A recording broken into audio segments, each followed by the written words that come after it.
Hey, and welcome back. Okay, so we're going to do problem number 3, and we're looking for finding the quotient.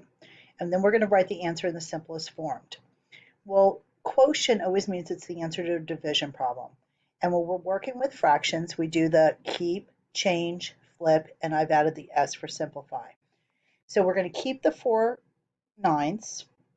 We're going to change our division sign to a multiplication sign, and then we're going to flip the 2/3 and make it into 3/2 or 3/2.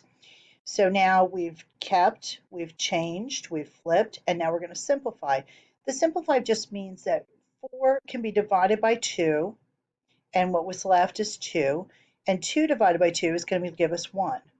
The 9 and the 3 can also be simplified.